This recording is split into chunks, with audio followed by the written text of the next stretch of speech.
guys, welcome back to the channel. I'm going to be going over a quick little upgrade that I decided to do as a result of installing the Armor Light flooring into the Jeeps.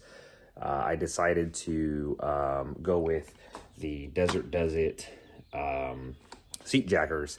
So part of the reason is because on my Gladiator, the passenger seat is at a position now where the twin ARB air compressor that's underneath the seat is bumping into the wiring harness that's underneath the seat, or one of the wiring harnesses that's underneath the seat. So Desert Does It has a system that lifts your seat up, and they actually make a front and a rear mount that will lift your seat to a higher position. So I decided just why not do it to both Jeeps. It's supposed to make them a little bit more comfortable for longer drives. So we're going to find out.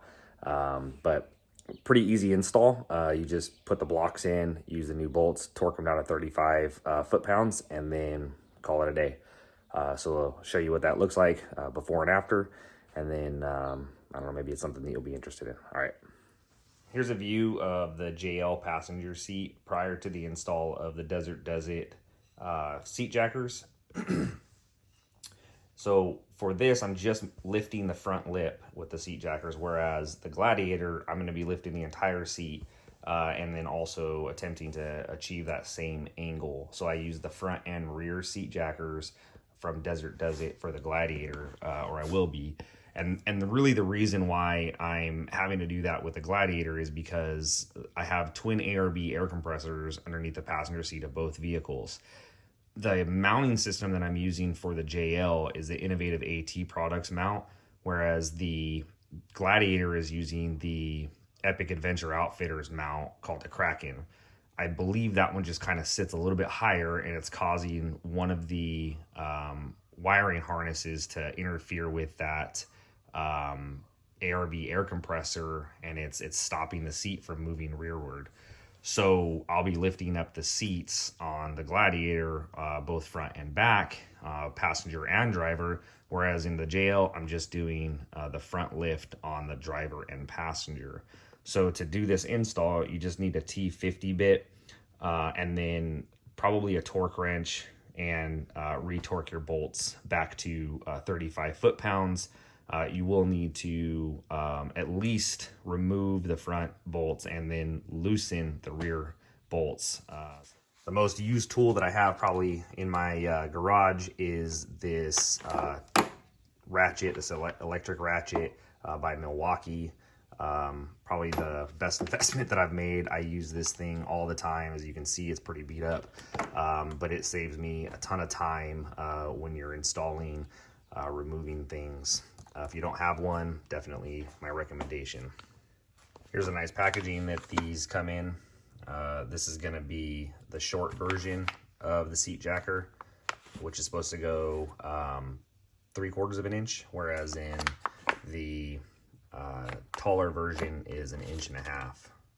Here's a side-by-side comparison between the short and tall.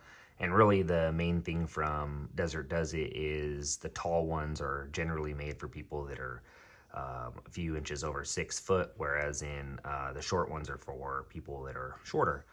For those of you that would say you'd like to see more as far as what's needed to do this job, don't worry about it. Desert Does It gives you the clear instructions, their basic tools, and some blue Loctite. Tells you exactly what you're going to need, the size of the Allen key, the size of the bolts, everything. So really nice of them to provide these really clear instructions. Because I have the Armor Light flooring, I did have to cut an angle here to get this mounting bracket in. And then I also had to cut, and I used a hot knife so that it was just easier to cut. You probably do it as a razor blade, but it'd be a pain in the butt. So if you have this kind of flooring, or just generally carpet, you might need to trim around to get this these brackets in. Tighten them down to 35 foot-pounds, and it's about even with the driver's seat now. You can see the angle difference. Should be pretty comfortable.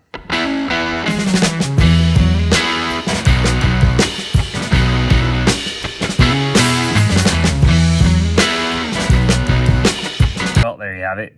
Pretty easy install with the flooring from Armorlite. Just took some trimming, but other than that, super easy. Kind of cool install. A little bit expensive if you're gonna do both sides. It's like 200 bucks, but other than that, thanks for watching. See you on the next one.